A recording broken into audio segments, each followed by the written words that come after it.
Mic check 1 2 1 2. It's the Y2K collector, and this week has been a very busy week. I was able to reduce about 5 to 6 boxes of games and about, I want to say, 4 to 5 consoles. I was able to move them all out, move them out of the room, move them out of the collection.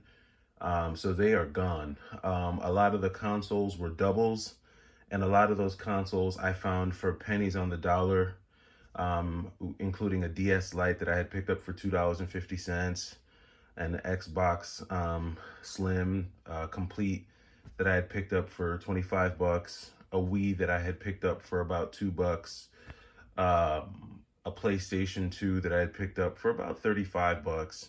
So just very minimal investment on the consoles that I was able to flip into some pretty decent games, most of which you've already seen, as well as a complete in box original Xbox, which is great. Along with that came some Xbox games and just good stuff. A lot of the games that I wound up trading away were games that I really just got for free from GameStop.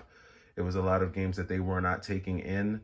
And I'm not going to say no to free games, but I'm also not going to keep games in my collection that I don't like just because they're free. So all those free games became trade bait that I used towards some pretty decent end of year trades. And this is all that's left. This is all that's left out of basically the fluff. Everything else in my collection is stuff that I'm going to keep, use, and play. Minus a few peripherals here and there. In the case only box, I've got some PS3 and GameCube cases that I don't need. So along with some Wii cases. So these are just all cases, and I got to figure out what I'm going to do with all these cases, because most video game stores are not just going to buy cases like that. They don't really, they don't do that. So I got to figure out what I'm going to do there. And then I've got just a few more random pieces that need to get sold. So I've got about 1, 2, I've got about 10 demo discs, some Xbox demo discs that I'm definitely not keeping in the in the collection rather. I've also got this PlayStation Underground demo, like dual pack, that's not staying in the collection. I'm going to be getting rid of this, so I don't need that. I may get a few cents for those. I've got a couple Xbox games that I was going to keep, but these are going to be coming out of the collection as well. I'm not going to be keeping these. And then I also have Tribes of Midgard in terms of like the fluff stuff that needs to go. The Metal Gear Solid HD collection, I may wind up selling this online. I did have 2 sales.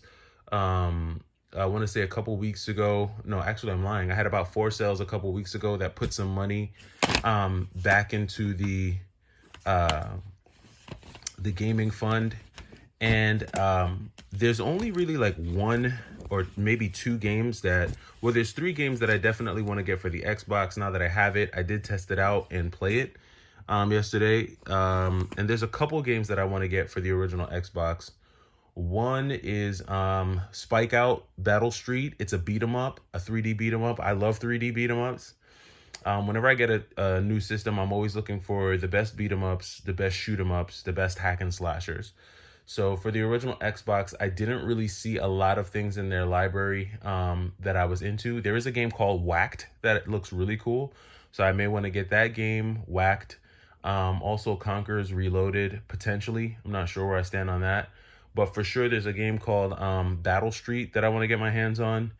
And the Otogi series. So Otogi 1 and Otogi 2. Those look like some really cool hack and slashers. So I've also got this Xbox controller that I was going to keep to have 4 controllers for the Xbox. But I highly doubt I'm in a position where I'm playing with 4 controllers on the Xbox. And if I ever do, I can always go and pick one up. This one was I tried to clean this one up, but it just wasn't really happening. So this is a bunch of trade fodder that I'm going to be using today. When I go out to make some trades, I'll just be getting rid of this stuff.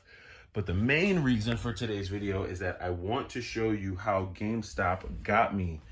I was watching a video yesterday from Jacob R, and he talked about the PlayStation 30th anniversary. So mine came in. I actually got my 30th anniversary PlayStation but there were a few things about it that I was not happy with. So I'm gonna show you, I'm gonna just set the phone right here on the box while I pull it out of the packaging, and I'm gonna show you a few things that I found a little disturbing. And I don't know if this is something that just occurred with GameStop or if this is something that's occurring with every distributor of the 30th anniversary PlayStation 5. So the first thing is that my 30th anniversary PlayStation 5 came open. Now, I don't know if that's something that occurred during transit, because this seal does look very, very flimsy. This is a very flimsy seal. That tape is not super strong. And, but I honestly, I don't know why it would, because it's not like there would really be anything inside the box pushing this top flap open, because the cardboard box that's in here is pretty snug. It's a pretty snug fit. So my mind is telling me that someone opened this box. Someone at the GameStop factory opened this, and I don't know why they would open it, but they did, and not have an open box. Outside of that, I would say that the box is in pretty good condition. You see the 1 terabyte there. You see the 30th anniversary PlayStation. That looks really good. On this side of the box, everything looks pretty crisp. 30th anniversary PlayStation. I mean, outside of it being opened, I can't lie, the box is in pretty good condition. Like almost, I would say 8 to 9 out of 10 condition. As you can see, that's the front of the box, the 30th anniversary PlayStation there, which looks really cool. And then you've got, obviously this side of the box, which shows you pretty much the contents in the box. Now, I've already taken all of the contents out of the box and just check to make sure that everything that's supposed to be in there is in there, including the cover for the disk drive. I just made sure everything that's supposed to be in this box is there. The stand, the disk drive, and obviously the controller. The console looked pretty new when I took the console out of the box. It looked like, you know, I was really looking for fingerprints to see if anyone had any fingerprints on the console. Maybe they were smart and they used gloves. I don't know. But it was a little disappointing to see this come with the seal broken. I'm really interested. If you happen to pick up a 30th anniversary Slim and it came unsealed, please shoot me a comment down below and let me know if that happened to you. I'm trying to figure out if this is something that is just par for the course, if this is just something that happened with every order, or if only certain orders wound up coming with the seal broken. I'm gonna say I highly doubt that, like, consoles that came from Target and Amazon, I doubt they had these issues, but you never know. For me, I feel lucky because, not lucky, but after watching Jacob R's video, I realized that my situation could have been a lot worse. Not only was his seal broken, but his box was completely destroyed. It was dented up. There was a hole straight through the box. Not only this top layer box, but also the actual cardboard box inside, because there's like multiple cardboard boxes. You actually have this outer box, then you have the main cardboard box, and then there's like 2 boxes, one that contains the manual and like the wiring and like the PlayStation stickers and stuff. And then you have another box that has like some other stuff in it. And then obviously you have the controller. So, but his box was completely destroyed. And I can only imagine that there's probably going to be a lot of people that get the 30th anniversary PlayStation 5 and are really disappointed in the condition that the boxes came in. So if you were a person who was hoping to be able to, you know, keep your console sealed and not take it out and not play it and stuff, well, I guess that goes right out the window, right? Because the box is obviously open, so it's over. I thought about returning it to get a sealed box, but then I said I'd be returning this just to get a box that looks like this. So because everything else looks pretty good, so I'm gonna keep it. I was gonna keep it sealed and get a secondary PS5 to play, but because this has already become opened up, I'm just gonna play this 30th anniversary PlayStation 5 once I pick up some games for it. I still haven't gotten my copy of Stellar Blade yet. I haven't picked up any games for it yet. I was actually waiting for Black Friday deals at GameStop or anywhere to see if there were any deals on Stellar Blade. I'm not seeing any right now, which is a bit of a bummer. Hopefully the closer we get to Black Friday, we see more deals.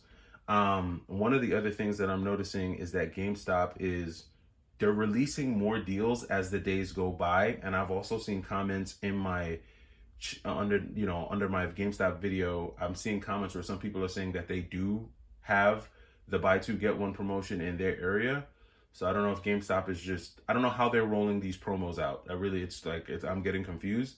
If anyone knows what the current promos are nationally, please let me know down in the comments if GameStop is actually having a buy two get one. I haven't seen one on the website and I haven't seen any on any of the signs in my area, but let me know. But yeah, so overall, I can't really be too mad. It's been a very eventful October. I added a lot of really good games to the collection, including a couple Grail games, one of them being Lost Kingdoms 2, and Fatal Frame 2. So those were two really heavy hitters that were added this month. And then a couple other really solid titles, Dirge of Cerberus, Tenchu Fatal Shadows, and a few other games that were added. So combine that with the PlayStation 5 30th anniversary, I'm feeling good. I'm feeling good. What I feel the best about, though, is that I got rid of so much fluff and stuff. There's almost like a small echo in the room, which makes me feel good. A lot of the games that I traded away were games that I picked up, one, with hopes of being able to play them eventually. Two, I picked them up because I was getting them for pretty cheap. If you look at some of the videos, some of the sticker prices may have been like $9.99, $12.99, but a lot of those were being purchased with, 420 for 40. A lot of coupons were used on those. And those games were purchased before I found better games. And that's kind of how I navigate my collection. I try to keep my games under a certain count, under a certain number. And, I'll buy a game that I think is cool at the time. But if later on down the road I find a game that's better, I'll bump a game out of my collection to replace it with a better game, because I'm constantly updating and I'm constantly curating my collection. So, I just picked up some games this week. If over the weekend I get some free games or I find some games that are way better, I'll sell some games out of my collection to make room for the better ones. And that's just kind of how I continue to curate my collection and continue to just update it with better games. So, but to each his own. I'm glad that the PlayStation 5 came. The seal being broken was a bummer, but I'm glad that the box is intact, and I'm glad that it's not completely destroyed, because that would have just been extremely frustrating. So let me know down in the comments, again, if you have or if you've ordered a PlayStation 5 Pro or PlayStation 5 30th Anniversary Slim from GameStop. Did it come sealed, or was the seal broken? Let me know down in the comments. And then also let me know if you plan on making any trades or anything like that. Like I said, hopefully this weekend I can make some trades and pick up a couple OG Xbox classics. That does it for me. It's the Y2K Collector. Take it easy.